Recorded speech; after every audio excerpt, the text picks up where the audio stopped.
Okay. So, pwede ko ba malaman po, sir, kung ano po yung sektang inaaniban po ninyo? Christian born again po kami, sir. Christian Harvest Time born Missions again. yung pangalan church namin. Ano rin yung pangalan? Harvest Time Missions.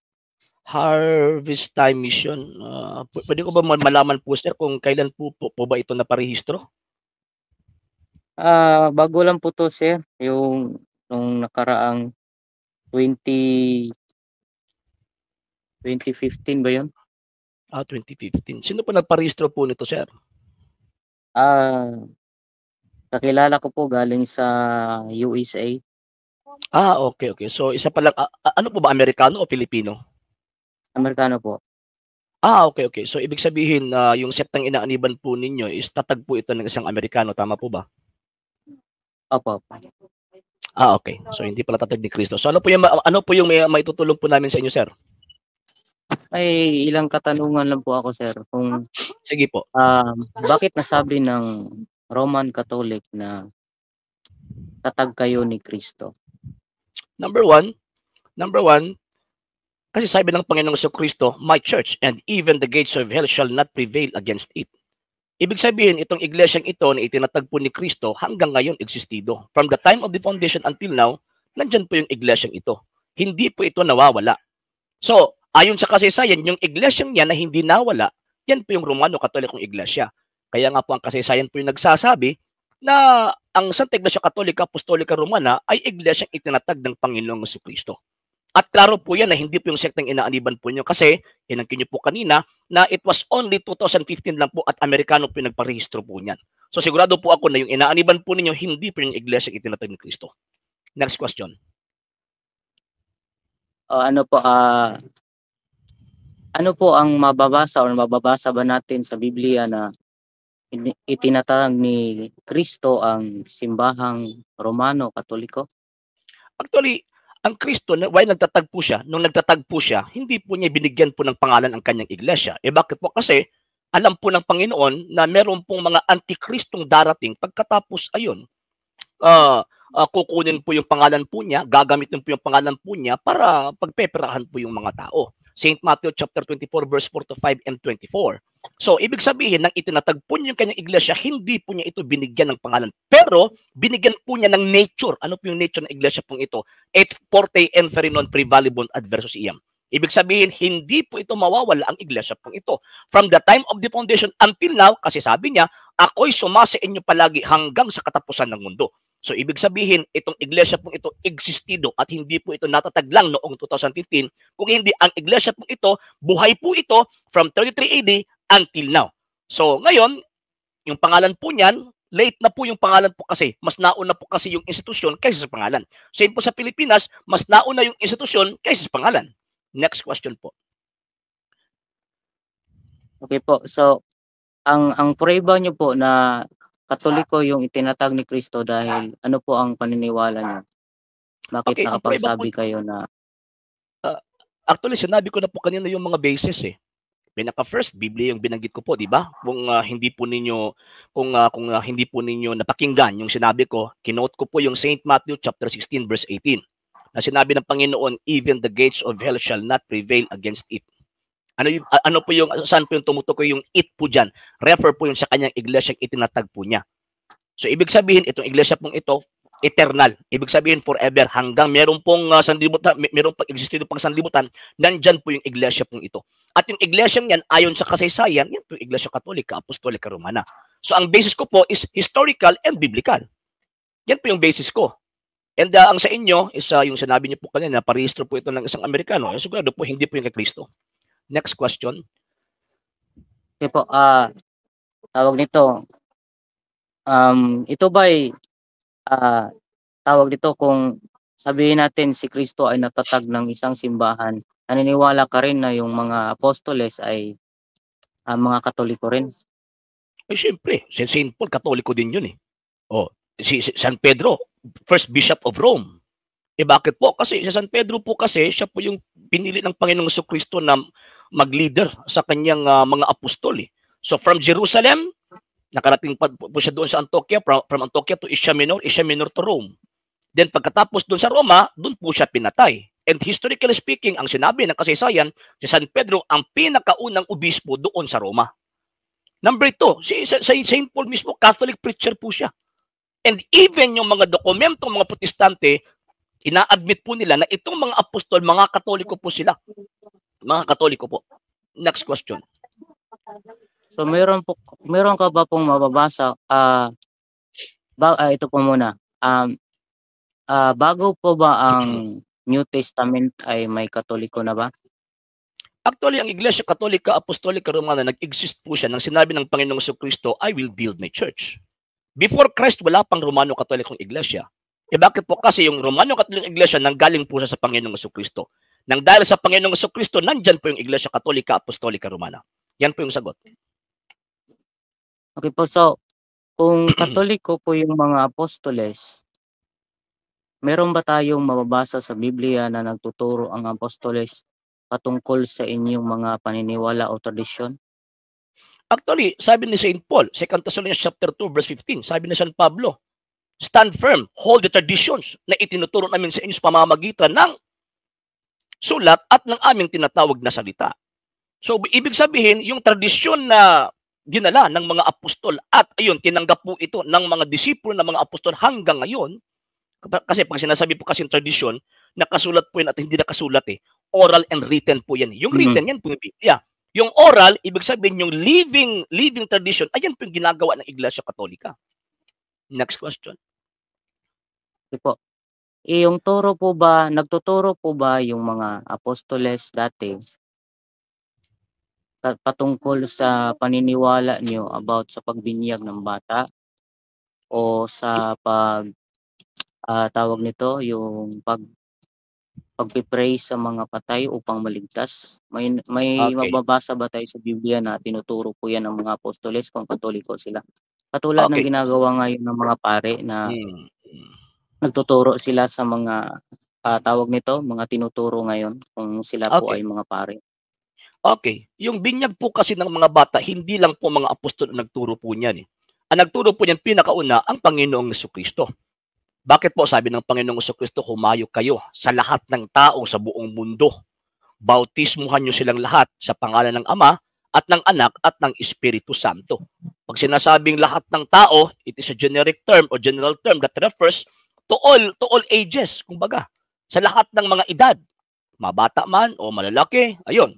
Mababae man o malalaki, basta wala kang bautismo, ayun, dapat patanggapin ka ng bautismo. Bakit? Kasi ang gamit ng Panginoong Jesucristo na term, generic term, tao. And siyempre, ang Panginoong Jesucristo na po nagturo na ang ipinanganak ng tao ay tao rin. So, ibig sabihin, si Kristo mismo, sabi niya na bautismuhan ang lahat, including yung tinatawag na mga bata. Ang hindi po mabasa sa Biblia, yung sinasabing wag bautismuhan yung mga bata at mga sanggol. Number 2, yung pagdarasal sa mga patay ay hindi lang po si Panginoong Jesucristo lang po yung concern sa pagdasal po ng mga patay. Kung babasahin po ninyo ang St. John chapter 11, verse 31 to 41, pumunta ang ating Panginoong Jesucristo doon sa sementeryo at nagdasal po siya sa kanyang ama na buhayin si Lazaro. Bakit? Kasi tradisyon na po ng mga Hudyo ang pagdarasal sa Diyos para sa mga yumao. 2 Maccabees chapter 12 verse 41 to 45. So, ibig sabihin, yung pagdarasal para sa mga patay, hindi lang po yun sa panahon kay Kristo. Before Christ, ginagawa na po yan. At yan po yung sinusunod ng Iglesia Katolika kasi maliban sa mabasa, yan po yung tradisyon na natanggap ng Iglesia Katolika na itinuro mismo orally ng mga apostol doon sa kanyang mga disipulo na yung po yung sinusunod namin. Ang hindi po mabasa sa Biblia ay wag yung sinasabing wag magbigay ng dasal doon sa tinatawag ng mga yumao. Hindi po yun mabasa sa Biblia. Next question. Yung bata po kasi yung sinasabi nyo, yung Mateo 28 verse 19 ba yun? Mayroon kasing sabi doon, teach teach that, ano ba yun? To obey all that I have commanded you. Tama po ba? Yun. Opo. Kasi may kasama kasi yan. So, nauna kasi yung teach. So, siyempre, bago bautismuhan, dapat turuan mo na, tama ba? Yung Actually, ang mga bata po kasi, yung mga sanggol, hindi po kami ang magtuturo. Ang magtuturo po ang Diyos. Kung ang requirements na kailangan maturuan ang isang tao o isang bata bago sa bautismo, ang mga bata ay ano na po sila? pasado po sila. Bakit? Kasi ang Diyos po mismo ang nagtuturo sa kanila ng perfect worship sa Kanya. So, ano po sila? Required po, and at the same time, pasado po sila na bautismuhan kasi matuturuan po sila.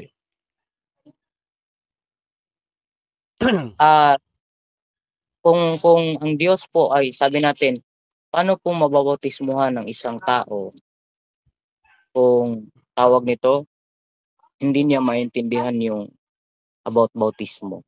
Dapat pinapaintindi yun. Wala po tayong diba, mabasa sa Biblia na paintindihin mo na siya. No. Meron nga, di ba? Wala po tayong mabasa sa Biblia niya paintindihin muna. Dapat makaintindi muna bago tinatawag na bautismuhan. Yung teach them po kasi, refer po yan sa divine command and divine knowledge. Yung divine knowledge po kasi, hindi lang po kami. Hindi lang po yung mga parit, mga obispo ang mayroong hawak po niyan. Mismo ang Diyos. Siya po yung pinakaunang may hawak po niya kasi siya po yung source ng divine knowledge. And siya din po yung nagturo sa mga sanggol. So kung ang requirement sa bautismo na maturuan yung mga sanggol, pasado po yung mga sanggol.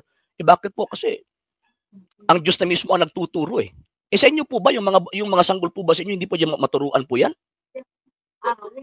Actually, yung tawag natin, yung sinusunod namin, yung nangyari kay Kristo, yung so ibig sabihin, bago siyang pinanganak, siya ay dinala ni Maria doon sa Jerusalem at inoffer, tawag doon.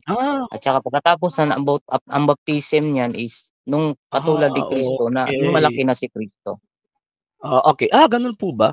So yan po yung sinusunod po ninyo. So ibig sabihin, sinusunod po ninyo yung batas ng mga Hudyo. Kasi ino-offer po ninyo yung mga bata, di ba? Tama po ba? Opo, okay. So ayon sa nakasulat sa banal na kasulatan, pag mag-o-offer po sila ng mga bata, dapat eldest son. Bakit sa inyo kasali yung mga batang babae? Kasi yun yung tradisyon na ginagawa ng panahon pa ng Panginoong Hesus. May mabasa po ba kayo na kasali yung mga babae dapat i-offer? Anong talatag mga bata yung hindi. Mga bata kasi yung eldest, mga piniprefer doon. No. Eldest son eh. Ang mababasa eh. Wala pong babae. And wala din po yung kung sa Bisaya pa manghod o younger brother, wala po eh. Eldest son ang sinasabi.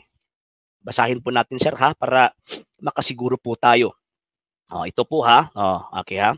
Sapagkat nasusulat sa kautusan ng Panginoon. Pakinggan niyo po sir. Ang bawat panganay na lalaki ay kailangang ihandog sa Panginoon. Walang sinabi rito na kasali yung babae. At upang maituring na malinis si Maria, naghandog sila. Iyon ang sinasabi ng kautusan ng Panginoon, isang pares na bato-bato o 2 inakay na kalapate. Meron po ba kayong ginagawang ganyan, sir? Wala, yung sinusunod namin, sir. So hindi niyo sinusunod yung nakasulat sa banal na kasulatan? Sabi niyo, sinusunod niyo pagkatapos yun, kinukontra ninyo. Kasi nasa Old Testament po yun na kaugalian o sa Hudyo. Ito namang sa atin ay sa... Sir, kaya nga po eh. Di ba sabi niyo kanina, yan po yung sinusunod ninyo, yung kautusan ng mga Hudyo. Kung hindi po yung nakalimot, yan po yung sinabi po ninyo na yan po yung sinusunod ninyo kasi yan po yung ginawa. Kasi in-offer ang Panginoong Jesucristo ayon sa kautusan ng mga Hudyo. At yan po yung sinusunod po ninyo. So kung hindi po ninyo sinusunod fully yung ginawa ng mga Hudyo o ginawa ng mahal na birhen sa Panginoong Jesucristo na in-offer po siya doon sa templo, so ibig sabihin parang nag-cherry picking lang kayo kung ano yung magustuhan ninyo, yan po yung gagawin po ninyo. Ito na lang, saan po ba mabasa sa Biblia na kasali yung mga batang babae i-offer? Wala naman. Saka wala.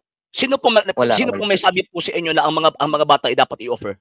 Ang mga batang babae yung mga bata, yung tawag nito, yung panahon babae po. Yung panahon ni Kristo, yung lumalapit yung mga bata. Isa din yung isa connection sa Sir, excuse me po. Kasi ang pinagbabasihan po ninyo kasi yung pag-o-offer ng mahal na birhen kay Kristo doon sa templo, di ba? In-offer po siya. At sinusunod po nila yung batas ng mga Hudyo. Ayon sa banal na kasulatan, binasa ko na po kanina, ayon sa banal na kasulatan, ang in-offer po doon sa templo, panganay na anak na lalaki. Ang question po dyan, sa inyo, bakit kasali yung mga babae? Saan po ba sa batas ng mga Hudyo po yan para magiging tama po kayo sa mga ginagawa ninyo ngayon? Hindi naman natin fully talagang susundin lahat. Oh. Yun lang yung tawag ito, Cherry picking tradisyon yung ano, sir, ha? na i-offer yung mga bata, yung panahon ni Kristo, yung wala pa siyang Kaya nga. hindi pa niya maintindihan yung Sir, salita ng tao. Yun yung principle na ina-adapt namin. Yan yung principle. Sino po nagturo po sa inyo sa ganyang principle po? Diyan lang po namin mababasa sa Biblia. Anong talata po sa Biblia, kapitulo at bersikulo na ang mga batang babae ay kasali sa prinsipyo na i-offer doon sa Panginoon? Actually, hindi naman talaga tawag natin big deal yung pag-o-offer. Hindi naman talaga natin mababasa. Big deal po yun kasi yan po yung basis po ninyo para hindi po bautismuhan yung mga bata, yung mga sanggol. Kasi i-offer ninyo ayon sa nakaugalian ng mga Hudyo. Kaya nga po, dyan po kita hinahabol eh. Diyan po kita hinabol. Sagutin niyo lang po ako, sir. Anong talata po ba sa Biblia? Nakasali sa prinsipyo na pati mga batang babae i-offer po. Anong talata po sa Biblia? Meron po ba o wala? Hello, sir? Hello, sir? Sir Roderick Sandoy. Sir Jen Natalaba, nalis ng landas ng kaya nga po. Sir God Valenzuela, yes sir, good evening. Sir King, iadra niya kabalag sir nga no pudtong nalib maulagi. Sir Jeffer Go, good evening. Sir Carl Mabaw, good evening. Walay mabasa lagi ang ending ana maulagi. Sir Bel Alaan niya sir, good evening. Nilubad Rajod. Sir, galit sila ka Mama Mary pero ginagaya nila ang ginagawa. Kaya nga po, Sir Roldan. Sir Joe Vilasiya, sir, good evening po.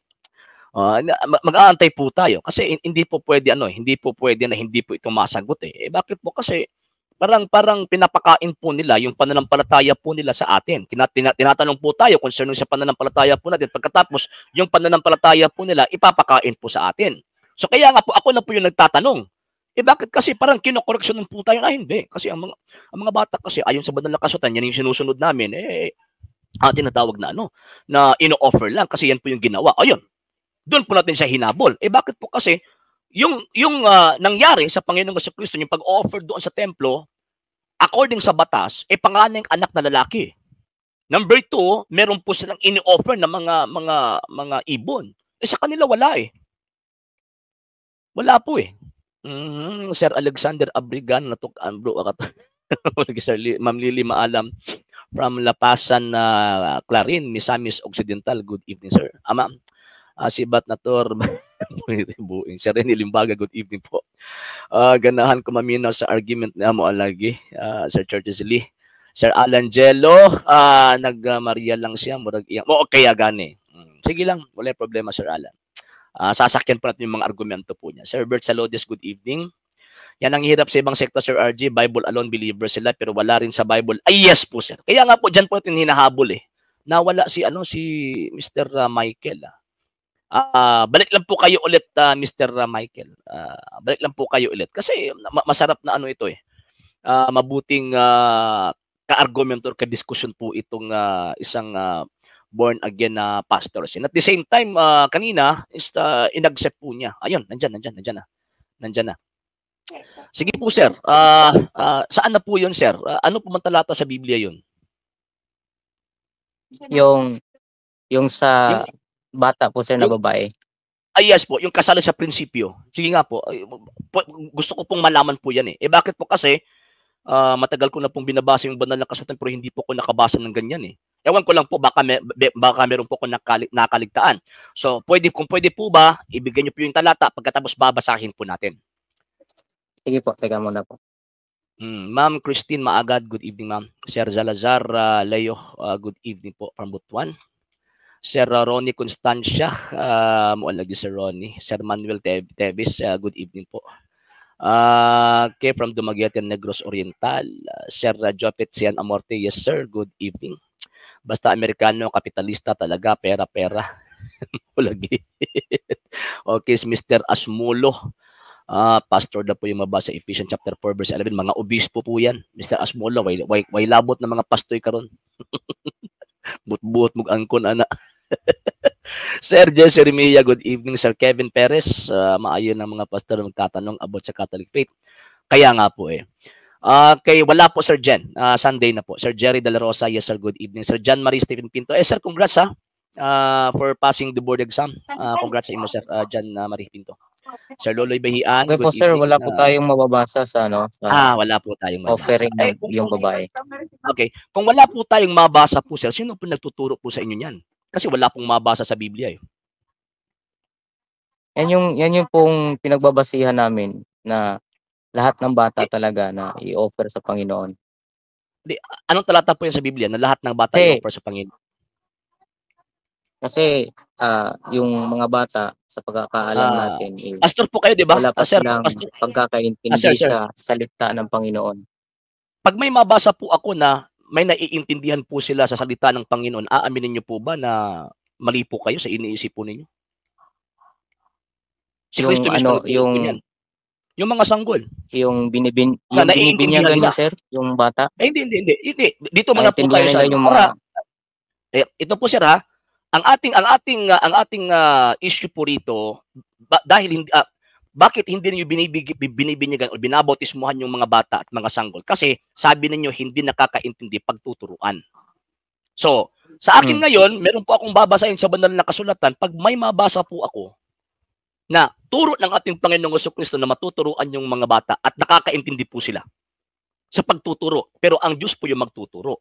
Aaminin niyo po ba na mali po kayo sa iniisip po ninyo concerning of that? Yung ano po sir, yung binabautismuhan niyo na sanggol. Mamaya na yung bautismo, dito muna tayo sa matuturuan. Bakit po? Kasi yan po yung prinsipyo ninyo eh. Hindi dapat bautismuhan yung mga sanggol kasi hindi sila nakakaintindi patungkol sa salita ng Panginoong Diyos. So doon muna po ako doon sa kung nakakaintindi ba ang bata o matuturuan ba yung mga sanggol at mga bata concerning sa Word of God. Pag matuturuan po sila, so therefore, common sense lang po sir, excuse me, common sense lang po sir, so ibig sabihin, dapat bautismuhan yung mga bata kasi ano po sila eh, nakakaintindi po sila, pagtuturuan po sila, pero ang Diyos lang po yung magtuturo. Yung verse 19. Sir, excuse me, sir. Sir, putol-putol po yung linya po ninyo, sir. Kung pwede po, may babasahin po ako. So, aaminin niyo po ba na mali kayo? If in case, pag may mabasa po ako, dalawang talata lang po eh. Na talagang nakakaintindi yung mga bata at mga sanggol sa salita ng Panginoong Diyos. Yung sanggol talaga na binibinyagan nyo. Kaya nga po, lahat po ng mga sanggol hindi lang po yung binibinyagan po namin. Ang point po dito is matuturuan ba ang mga bata o hindi. And after on that, pag maintindihan po natin na matuturuan yung mga bata at mga sanggol, so ibig sabihin, pasado po sila sa bautismo. Kasi yan po yung requirements po ninyo eh. Hindi ninyo babautismuhan yung mga bata at mga sanggol kasi walang tinatawag na hindi po sila nakakaintindi. So dyan po ako humahabol eh. May mga bata kasi sir na hindi makatulad ng mga sanggol nakakaintindi na. Pero yung pinapinipon ng sanggol, yung binabautismuhan niyo. Hindi po, sir. Huwag niyo pong ilihis po yung issue about sanggol po eh. Bata at mga sanggol. Sanggol. Nakakaintindi na po sila. Opo. Pag may mabasa po ako na pag ang Diyos ang magtuturo sa kanila, nakakaintindi po sila at ginagawa po nila yon, yung katuruan ng Panginoong Diyos, aaminin niyo po ba na mali po kayo sa iniisip po ninyo? Hindi po sir, kasi kapag sabihin natin na nakakaintindi, katulad po na nakakaintindi sa atin. So, ibig sabihin, kinukontra po ninyo ang Panginoong Jesucristo. Ng Panginoon natin. Sir, excuse me, sir. Sir, excuse me, sir. So, ibig sabihin, kinukontra po ninyo ang Panginoong Jesucristo. Di ba sabi niyo, dapat sundin ang turo ng Panginoong Jesucristo? So, ngayon, kinukontra na po ninyo? Hindi po kinukontra, sir. Ano lang po. So, dapat sundin po natin yon. Inutusan ni Kristo yung mga apostol. Sir. Teka muna, sir. Sir, actually, tapos na po tayo doon sa inutusan eh. Dito po tayo sa issue po ninyo, yung basis po ninyo na hindi bautismuhan yung mga sanggol kasi hindi matuturuan. Yan po yung basis po ninyo eh. So kaya nga, dyan po muna po tayo before po tayo pupunta doon sa inutusan. Okay, so ngayon, Yes. Hindi nila maintindihan yung hindi maintindihan, sabi ninyo. Sino pong totoo po sa inyo? Ang Kristo o kayo? Ang Kristo nagsasabi na tinuturuan po sila ng Panginoong Diyos. Pagkatapos kayo, ang sabi niyo, hindi sila makakaintindi. So, ibig sabihin, ang Diyos nagtuturo ng mga bata na hindi nakakaintindi? Hindi naman limitado ang Panginoon. Pwede naman makapagturo. Pero, ayun. Ang punto ko dyan, sir, is... Sika muna, sir. Sir, tika muna, sir. Parang atrasabante po yung argumento po ninyo, sir. Atrasabante po. Ano ba talaga? Matuturuan ba talaga yung mga bata o hindi? Yung inutusan sa text, yung sinabi sir, putol-putol po yung linya po ninyo, sir. Sir, hindi po yung... Sir, putol-putol po, sir. Hindi ko po maintindihan yung linya po ninyo, sir. Kung pwede, maghanap po kayo ng magandang signal. Ano ba talaga, sir? Ano ba talaga? Ang bata, nakakaintindi po ba sa turo ng Panginoon o hindi nakakaintindi? Ang balik tayo doon sa verse, sir, yung inabos niya ng mga disipulo. Sir, putol-putol talaga yung signal po ninyo, sir. Sir, putol-putol talaga, sir. Pasensya po, sir. Hindi ko po kayo maintindihan. Maghanap po kayo ng ano, sir. Maghanap po kayo ng magandang signal po. Putol-putol po kasi kayo eh. Sige po, balik ako mamaya. Sige po. Yan po eh. Sagutin lang po ninyo ha. Ano ba talaga? Matuturuan ba yung mga sanggol o hindi? Kasi sa inyo, hindi matuturuan eh. Pagkatapos ang Kristo matuturuan eh. So kung matuturuan yung mga sanggol, so ibig sabihin, pasado po sila para bautismuhan. Hindi sir, ang pinupunto ko po doon is yung mga apostoles tayo, yung mga sinugo ng Panginoon, paturuan yung mga tao, tapos bautismuhan. Hindi po yung... sino po ba yung sir? Sino po ba yung mas perfect? Ang mga apostolo, ang Diyos? Siyempre, yung salita ng Panginoon. Okay. So kung mas perfect ang salita ng Panginoong Diyos, so ibig sabihin, susundin po natin ang Panginoong Diyos. Oo naman, sir. At paniniwalaan natin ito. At paniniwalaan po natin ito. Tama po ba? Opo naman. Pero yung paniniwalaan niyo po ba, sir? Sir, excuse me, sir. Paniniwalaan niyo po ba, sir, yung sinabi ng Panginoong Jesucristo na matuturuan yung mga sanggol at mga bata concerning sa salita ng Panginoong Diyos? At pinaniniwalaan po ba niya ninyo?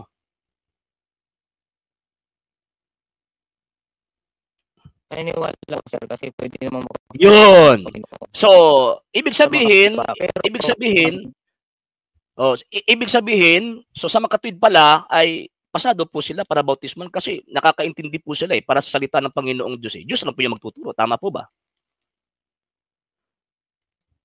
Hindi po sila tawag nito nakakaintindi kung paano po ano ba talaga? Sir, ano ba talaga yung totoo? Nakakaintindi ba sila o hindi? Para nalilito po ako sa mga sagot po ninyo eh. yung babalik ko tayo sa verse na actually, hinahabol ko lang po kayo, sir eh. Sir, hinahabol ko po kayo sa mga argumento po ninyo eh. Nawala naman ng signal po ninyo. Hinahabol ko po kayo sa argumento po ninyo eh. Okay. Bakit po? Kasi gusto ko po kasing maintindihan talaga yung mga stand po ninyo eh. Hindi po kayo nakalusot doon sa hindi po kayo nakalusot doon sa about offering. Ang ginagawa ninyo, wala pala yan sa Biblia. Pagkatapos ini-insist ninyo na dapat kami gagawa ayon sa Biblia. Pagkatapos kayo, gumagawa kayo na labas sa Biblia.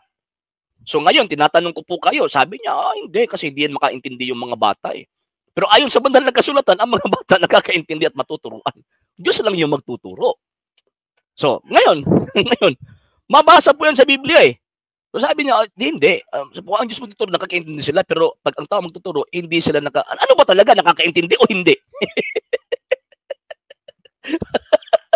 Ay, nalang. Ay, nalang, Ginoo ko. Nasa iyo, bang bunya, gagihimo ng apostol sa dagang tubig, wala man ninyo. Sunda RJ. Actually, Mr. Valerio, pag-aralan mo muna yung apostolic history bago niyo po ako sabihan ng ganyan. Bakit? Kasi noon po kasi, lalo na po sa Middle East, maghahanap po talaga sila ng maraming tubig. Yan po yung tinatawag na pagbibigay patunay na simbolo po yan ng paghuhugas ng kaluluwa. Pero hindi po ibig sabihin na paliliguan po sila. Hindi. Hindi po. Kahit na San Pablo, binautismo sa loob ng bahay. anong akala mo doon kay San Pablo? Nag-dive doon sa swimming pool? Ay, nalang. Nandyan na po. Sige po. Sige po, sir. Sige po, sir. Ano ba talaga? Matuturuan o hindi? Ang crucial po dito, sir, yung teach our nation. Pag sinasabing teach, tuturuan talaga natin. Tayo yung magtuturo. Hindi. Pero wala po sinabi po dyan na bawal po ang Diyos na magturo. Ano po ba ituturo po nila? Yung galing sa Diyos o hindi? Yung salita ng Diyos talaga. Salita ng Diyos. Bawal po ba kung ang Diyos yung magtuturo direkta sa tao? Bawal po ba yun? Hindi bawal po. Kung hindi po yun bawal, so sino po bang mas makapangyarihan na magtuturo? Ang mga apostol o ang Diyos? Siyempre, wala namang iba kundi ang Panginoon. So, may tutol po ba ang mga apostol na sinasabi ng Panginoon Kristo na hindi maturuan yung mga sanggol? May tutol po ba sila? Kasi kayo lang po yung tumututol rito eh. Lahat ng mga sinasalita po ninyo, wala po sa Biblia eh. Kaya nga po, hinahanap ko po sa inyo ngayon, setas-prosetas. Wala sa amin. Ito na lang po, sir. Saan po ba mabasa po sa Biblia? Para magkakaintindihan po tayo. Saan po ba mabasa sa Biblia, kapitulo at bersikulo, na sinabi ng Panginoong Kristo, bawal bautismuhan ang mga sanggol o ang mga bata? Wala mabasa na bawal. Sino po nagsabi po sa inyo na bawal bautismuhan ang mga sanggol at mga bata? Na bautismo ng mga bata. Pag may mabasa po ako na itong pangakong ito, yung grasya ng Panginoon at yung bautismo para sa kanila, para sa atin, at para sa kanilang mga anak, children, plural form, aaminin niyo po ba na nagkakamali po kayo? Turo yan ng apostoles. Po? Ano po? Turo po yan ng apostoles. Yes, gawa po ito ng mga apostol. Ang i-quote ko po eh. Tika muna, sir. Gawa ng mga apostol yung pagbabasihan ko po eh. Nasabi ni San Pedro mismo na ang pangakong ito, yung grasya at yung tinatawag na bautismo, para sa inyo at sa inyong children. Aaminin niyo po ba, sir, na nagkakamali po kayo?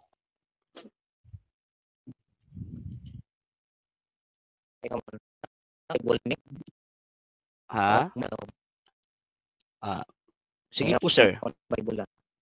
Aaminin niyo po ba, sir, na nagkakamali po kayo? Okay. Sige. Okay, 39. Sige po. Aaminin niyo po ba, sir, na nagkakamali po kayo? Hindi. Ganito po kasi. Sabi nyo, inaamin nyo, wala pong mabasa sa Biblia na bawal bautismuhan ang mga bata. Ngayon, hinahanap nyo naman po sa akin ngayon, may mabasa po ba kayo sa Biblia na kasali yung mga bata? Sa objective ng mga apostol, kasali. Sa objective po nila, kasali. Pero sa panahon po nila, dapat ang unang bautismuhan yung mga malalaki. Bakit? Kasi yan yung pinakakaunang i-convert po nila para ma-convert din po yung mga bata at mga sanggol. So ngayon, pag may mabasa po ako na itong pangakong ito, ang bautismo at yung tinatawag na grasya, para sa kanila at sa kanilang mga anak, yung children, aaminin niyo po ba na nagkakamali po kayo? Sige, sir. Basahin po natin. Acts of the Apostles chapter 2 verse 39 sa English version po, sir. For the promise is to you and to your children and to all those afar off, just as many as Lord our God may call to Him. So aaminin niyo po ba, sir, na nagkakamali po kayo? Saan ang bersikulo po yun, sir? 2:39, sir. Basahin niyo po, sir. 2:39. Gawa.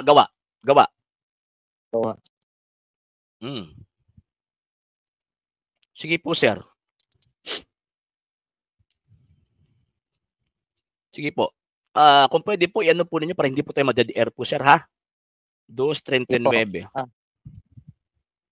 Bisaya, Sige Bisaya po. to, sir. Sige po, Bisaya. Sige po, yung problema. Kaya ang saad sa Dios alang man kaninyo ug ang inyong mga anak ug ang Mga anak, sa layo. layo. Tanan pagkatawgon.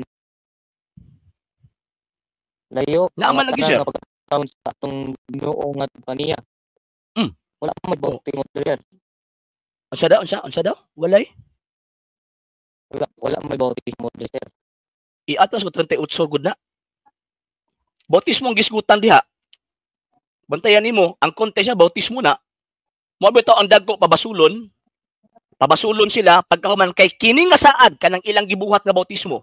Alang man kaninyo og sa inyong mga anak og katong atuas layo. Kanang atuas layo pero dagko kay bata. Kung sa nga bautismo sir tubig ni siya nga bautismo Sir, saan? o sa espiritu. Unya na ng espiritu bautismo dili sa unata ato sang humano ning tawag ining sa bata. Bautismo sa mga bata kay ingon man kangaway labot ang mga bata nya pagkahuman sa mga apostol na ilabot. Kasi may kutuuhan ninyo ron. Sige daw, sir. Sige daw. Palihog Wala ako. naman Ingon tayo ka. magkuha sa Ha? bautismo ng mga bata. Apil gani sila. Basaron 2:38-39. Sabtar ko nagtarong. Sabtar nagtarong, sir. Wala may ginon. Diba sa 38 na bautismo, pag ginulusok ka mo sa inyong sala o pabautismo ka mo sa ngalan ni Ginoong Kristo. Diba? 39, kay kini nga saad, unsa man ang kini, katong gibuhat ni San Pedro, nga pagbautismo. Kay kini nga saad, alang man kaninyo og sa inyong mga Anak. Yung kaway labot. Pero sa mga patin ay sa gipas sa badring nga mga bata. Wala man sila anak man may anak na to nga Sir, sa English na sa English sa children. Plural form sa child. Dili ba? Dili nato surambawon na pagsabot sa Biblia, sir ba? Ako nagtuod ko nga pastor ka pero ayog surambawa pagsabot ang nakasulat sa balaang kasulatan. Sa English na children, plural form sa child. Bantay na og katong atua sa halayo. Wala tay mabasa nga Sir. Ayaw ko tawag anang sir, excuse me. Ayaw kong tawag anang sutig way mabasa kay ganin na ra ka nagsigig panubag nako nga way mabasa. Ako sumala sa nakasulat ni Jeremias 8:8, basahon sabton. Sir, basahon sabton. Karon ang imo nga bisan ganit bisan magsabot wa way mabasa. Way masabot. I-specific mo na sa Biblia kung masusugid og children. Children, sir. Children nga. Sir, ngano kanang mga anak ni sa way labot na masuso diha. Pag may mabasa naman po ko sa Biblia nga baruganan ni Kristo nga katong mga masuso mga anak na. Sir, ang inuhang ibang mga masuso. Mo lagi ba? Dili ba? Dugaya gyud mo kasabot sir. Sir, dugay kay kakasabot sir ba? Pasensya ka sir ha. Tawag anang imuhang iligoy-ligoy ba? Ang tawag anang giirguhan dinhi, ang ato ang gidiskusyonan sumala sa mabasa og sa ato ang masabot sumala sa mabasa. Ang 2:38-39 nagisgot og bautismo. Nya kini nga bautismo alang man kaninyo dagko katong naa sa tubangan niya og sa inyong mga anak. Kana bang mga anak puro lang dagko? Way masuso? Dagko nga mga anak. Pero ang inyong dili ba kanang children ba? Children. Sir, kanang children sir ba? Sa puro dagko na way masuso ana? Ang children sir, ang gipasabot diha ana siya children na po. Pero kining isa. Ang bata way buot? Way buot na mga bata? Siyempre kanang yung bunyagan na may buot sila. Mao ba? So kanang bata nga yung gibit-bit ay karon wa ni mga buot? Ipanglabog ninyo na sila makabalo sir kung sa ilahang gimo like karang mga bata may kalibutan sir. Isa. So ang buti pasabot sa dihang ang Dios nagtudlo sa mga bata mga masuso, nagtudlo sa mga way buot? Tama ba?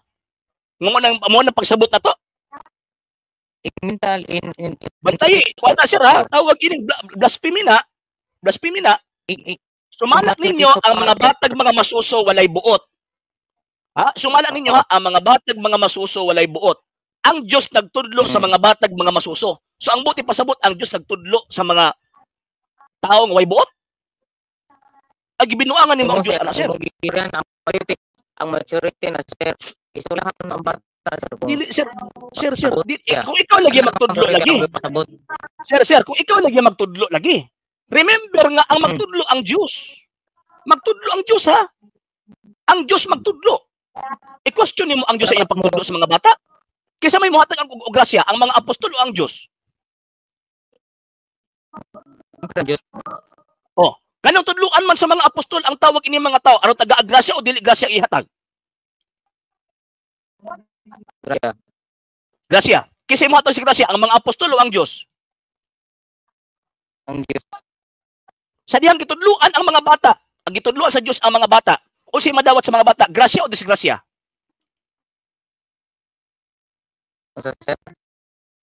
Sa dihang gitudluan sa Diyos ang mga batag mga masuso, unsa ilang madawat, grasya o disgrasya? Yes, sir. Oh, usa pa may question din nimo. Nagkasinapot na ta. Ano sir nga? Unsa man nga setas dia nagtudlo ang tao, nagtudlo ang Ginoo sa bata. Unsa? Unsa nga nga psikulo sa dia nga ang Ginoo sa mga masuso. Ah, okay. So nangita ka sita sa Biblia. So kung tawag ining na ako'y mabasa sir, so imuhang biyaan na imong pagtuong nga ang bata di matudloan. Una ako'y mabasa. Tama. Imong biyaan mo pagtuon na ang mga bata di matudloan. Matudloan na sa Dios. Pero di na matudloan. So sa mga imong ipapangita di ay. Imong gani ko nga ang Dios kini magtudlo.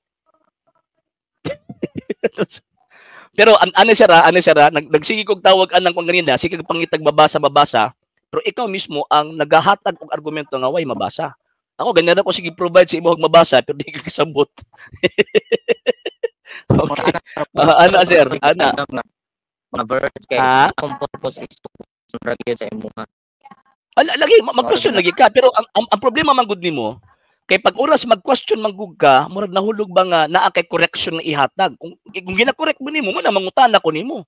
Kay gina-correct man nimo, di pa magud matudloan ng mga bata. Oh, mo na nga gigukod ta ka sa imong tawag ining argumento. Mo na nga di ta makakita tinuod sir kung magpasakop ta sa pundok nga gitukod og Amerikano. Mo ni punto. Pag naa ka sa pundok nga gitukod og Amerikano, disgrasya gyud na imong pagtuo. Kaya tinutuloy kay kami budak ng tuo sa Amerikano. Sir, putol-putol gid mo tiyong sir. Di ta masabtan sir. Putol-putol sir, putol-putol. Ano putol-putol magyud mo tingog sir? Sir. Gitukod sa Amerikano. Kay wala mi nagtuo sa Amerikano. Tuo man mi sa Ginoong Kristo. Ikaw na gani. Unsa man day ito'y purpose sa tawag ng pagparehistro sa inyong pundok nga sumala pa nimo Amerikano ang nagparehistro? Sa ba ito magwali? Ang purpose siya magwali o magtukod? Nga tawag ani matawag nga illegal ang ginahimo. Mao ba. So aron di ka matawag nga illegal. Atubangan sa mata sa gobyerno, tama sir? Tama sir sa gobyerno. Yes. Sa mata sa gobyerno para dili ka mahimong tawag ini nga illegal. So sa mata sa gobyerno sir, kinsay founder ana katong sektang giparehistro ninyo sumala sa rehistro? Sige nga sa Kristo o katong nagparehistro? Sa katong sir. Pero okay. So buti sabot sir. Sir. Roman Catholic Sir. So niuyon ka man sir nga sa matas gobyerno katong nagparehistro mao toy magtutukod. Nagsulti bag tinuod ang kining gobyerno nga kadtong nagparehistro mao toy magtutukod. Pero dili pud pasabot sir nga. Sir. Kumagalan ko sir. Nagsulti ba siya tinuod o wala? Ang sir. Ang gobyerno. Sa dihang ang gobyerno ningon nga ang nagparehistro ini sumala sa tawag ng Articles of Incorporation sir ha. Ang nagparehistro ini mao ang kasamtangan magtutukod originator aning tawag ini nga korporasyon nga giparehistro sa mua. Ang pangutana ana sir, nagtug-an bag tinuod ang gobyerno nga kadtong kasamtangan nagparehistro mao toy founder sa sektang giparehistro.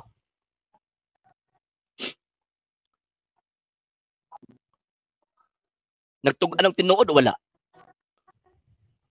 Ito tinuod sir. Kay Good. Very good.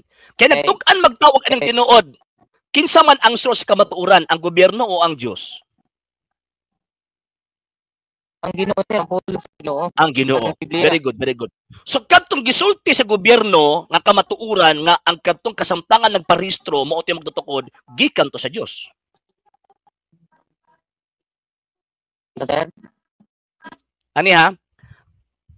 Kadtong gisulti sa gobyerno, katong giuyon na nimo ba nga kamatuoran nga nisulti ang gobyerno nga to nagparehistro mao ni ang founder sa iyang giparehistro nya ang kamatuoran gikan man sa Dios. Uyon ka or tawag ining dawato nimo nga kanang kamatuoran na dili na gikan sa gobyerno lang kundi gikan na sa Dios. Oo sir nga. Gingon na po Sir, tubagalan ko sir. Sir, tubagalan ko sir. Gikan ba sa Dios o dili? Ang gikan sa ang founder sir. Dili sir, murag nalibog ka sa ko ang question sir ha. Ani sir ha?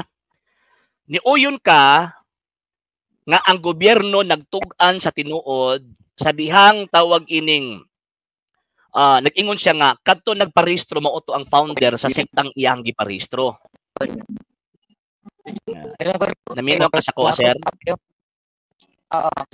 Sige, sir, balin ko kay mo. Sige, pangita sa kuan. Ugma. Sige, pangita sa linya dia sir kanang nindot nga linya sir, kanang nindot nga linya kay para magkasinabot ta. Okay. Sige, balik ko na ko sir ha. Niuyon ka ganina nga kadtong gitawag og term na founder nga giila sa gobyerno nga founder ang nagparehistro ani. Kato nagparehistro ni mao ni ang founder sa sektang iyahang gitawag og gitukod, kamatuoran to.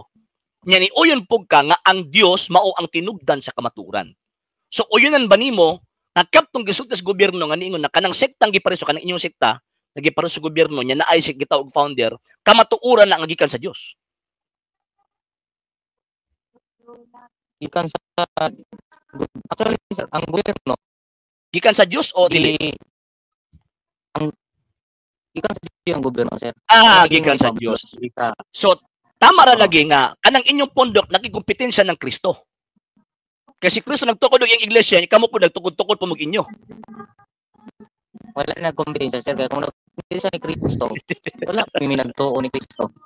Dili. Wala kami nagtuo ni kompetensya. Kukuron na po ka ng word nimo nga pagtuo sir. Sir, kukuron na po ka ng word nga pagtuo nimo. Balik sa ko diri sa kuan. Sa tawag ining kuan, founder. So si Kristo nagtukod, Sir. Si Kristo nagtukod og iyahang kaugalingong iglesia. Kamo po nagtukod pud mo og inyong kaugalingong iglesia nya inyong giparehistro. Asa mi tinuod na sir katong ang Kristo kanang inyo? Actually dili ko mutuo na sa Kristo nagtukod og Roman ulit. Ari unya na Roman Katolik di man gyud mutuo na. Sir. Di man gyud mutuo na bisan pagtawag anang bali-balihon ng kalibutan di man gyud mutuo na bisan po sa unta ka pagpatuo. Ang ako alang pangutana mo ito baga sir. Sir, ang ako alang tawag ining pangutana mo ito baga sir. Kining gitawag og Kristo nga nagtukod og iglesia, nya kamo pod nagtukod pud mo. Asa may tinuod ng duha? Si Kristo o kamo? Siyempre sir. Si Kristo. Baka kunday mo. So kamo ang bakakon. Sir, ano bang gitawag ni Kristo ang iglesia nga Pedro? Ay sir. Ay sa unya na Katoliko ba nagdihi? O unya na. So ang buti pasabot, admitido mo karon nga kay si Kristo man ang tinuod nya kam nagtukod bumug inyo so mga bakakon mong dagko. Kinsa di ang aman sa bakak sir sa Biblia? Ang Dios o ang Yawa? Dili na sa bakak sir, ngano man. Ayo. Sir. Oo man ni Kristo. Ali unya na pa dito mo Kristo diri sa ko sa pagkatukod ba? Diri sa ko sa pagtukod ba? Duha lang man ang tinuod. Duha lang man ang kamatuoran nga naa. Ang tawag ang nagsulti tinuod o kining bakat. Si Kristo nagtukod og iyang iglesia, kamo nagtukod pud mo. Ingon ka si Kristo ang tinuod, so kamo ang butbuton. So kinsa day ang amahan sa bakak, sir? Ang Dios o ang yawa? Sir, tubagalan ko, sir. Kinsa ang amahan sa bakak? Ang Dios o ang yawa? Siyempre, ang amo mo ikaw, Sir, kinsa man ang amahan sa bakak, sir? Ang Dios ang yawa? Ang yawa, sir. Oh, inyuhag yun ang amahan ba? Okay. Para sir, makasaryo ko anak. Inyuhag yun ang amahan, sir ba? Mo ginang lupaon sa Ginoo. Sige. Direk ko sa kuan, sir. Direk ko sa ingon ka nga dili na dili na Katoliko nga kanang kuan, dili na Katoliko nang giingon na sa San Mateo 16:18. Di ba nasulti si Kristo, sir, nga bisag ang ganghaan sa impyerno dili makabuntog ini? Kana pagsultin niya nga bisag ang ganghaan sa basihan eh. Kana pagsultin na gano'n nga sa Kristo nga bisag ang ganghaan sa impyerno dili makabuntog ini, tama ba nga ato ang gitawag og sabton nga kining moong iyang iglesia way kamatayon basta as long as na ang kalibutan?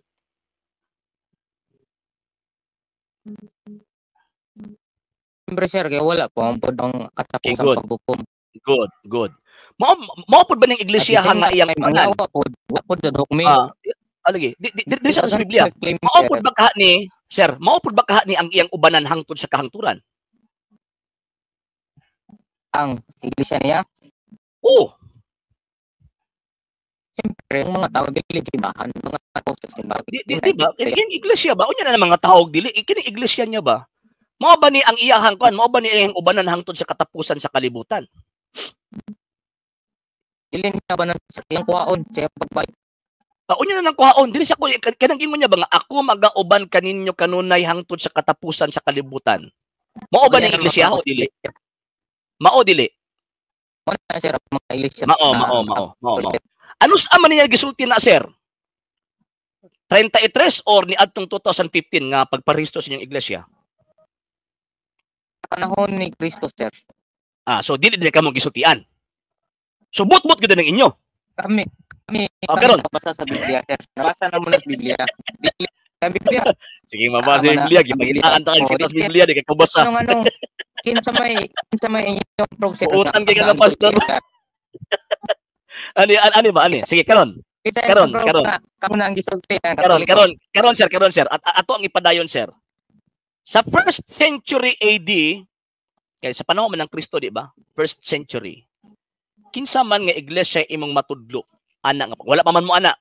Kinsa man ang imong iglesyang matudlo ana nga panon nga existido ana nga panahon kung dili Romano Katoliko? Ang Church of God, mga simbahan sa apostles. Dili ba?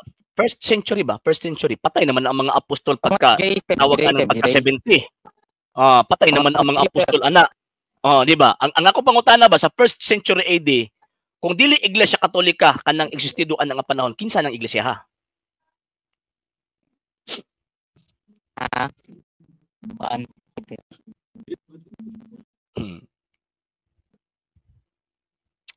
Hello, sir. Kinsa na sa 1st century, sir? Kay ingon gud si Kristo nga ako magauban kaninyo kanunay hangtod sa katapusan sa kalibutan. So sa 1st century naa siya. So kung dili na iglesia Katolika, kinsa man na? Kinsa na iglesia ha? Yung mga apostoles, sir. Ngayon pasabot nila. Patay naman ang mga apostoles ana nga panahon. 100 AD? Patay na Katapusang apostol na matay 99 AD si St. John the Evangelist. Pagka 100, kinsa man ang igubanan ni anak niya nga panahon? Kung dili iglesia Katolika. Ang mga sunod sa mga apostoles, sir. O kinsa man na sila? Kinsa man na? Siyempre, ang mga disipulo, kahit yung kinsa gani na sila? Mga disipulo lagi, kinsa na sila? Katolik, sir. Kung dili naman Katolik, kinsa na sila? Pablo. Sir. Kinsa man na sila? Mga Christian believers, Church of God. Christian believers. O kinsa gani na sila? Kinsa man na? Itudluin lang kung bisag isa ka buok. Ito mga tao wala tayo sir, naglatag na man ang imo, sir. Ayon ang tagna-tagna ba? Kanang fix ba? Fix. Ang tubag ba? Ayon ang tagna-tagna. Oh. Sa Biblia. Sa first century after sa mga apostol, kinsa man ang mga believers kung dili na Iglesia Katolika? Wala tayong masabi sa Bible, sir, na kinsa na siya mga ngano man kay silent ang Bible ana, wala na mo ana. Wala mo ana ba? Second century. Kinsa may kauban, kinsa mang tawag ana mga disipulo ng Kristo iyang giubanan ana panahon na? Isa-isahon na ba? Para dili ba akon si Kristo? O kinsa man? Imposible man nagway record. Kinsa man? Wala gyapon kay mabasa. Awa ka study. Pag study sa sir nya pagkahuman balik lang unya dinhi ug human mo study ha. Nya atuan ang usa-usahon, first, second, third, fourth, fifth. Sir. Ato na ning umano nagiburo. Sige. Last message, sir. Sir, last message, sir. Kay tawag nilampas na ko sa kuang tawag ining oras. Last message, sir. Last message. Basta na kay assignment sa kuha, ha. Study sa na kanang kasaysayan sa una mga Kristiyanos, then pagkahuman na baliki ko diri, pagkahuman atuan na pud ng tawag ining isgutan. Sir, ha? Sige. So last words, sir. Last words. Sige, sir. Okay, sa imong panahon, sir Roland Sino. So, naslipay ko nga nagkakagulo ko panahon. So, actually, wala ko plano nga tawagan ni Ibit. Tawagan ni Pangtala ng tuloy. Pero, kung naama kasi time na pwede, sige, mag-study ato ng istoryahan. Okay, salamat kayo. Sige, salamat kayo. Sige, thank you sa pagbisita, sir, ha? Thank you sa pagbisita. Okay, so mo nay tawag ining problema kag ang atuang pundok nga gipasakupan, Amerikano ang gatukod. Kay magkalibat-libat gyud na ang atong mga matag panubag, ilabi nag mga biblical truths na ang atuang basihan. Primero, dagan sa gitawag og iglesia di man sa kasulod, hantod ni dagag bautismo. Di na pud siya kasulod, ni dagan na pagtudlo sa mga bata, di na pud siya kalusot. Hantod di dagan na pud bisag asa na lang tawag ining paingon. Mani resulta ana kana bitong gusto ni Bacalaris nga way tapikay? Oh, mani resulta. Why walay katapusang issue kung baga. And at the same time, kung naata sa pundok nga naa ang gitukod anang mga Amerikano, sigurado gyud ko nakigkompetensya ta kang Ginoong Hesukristo.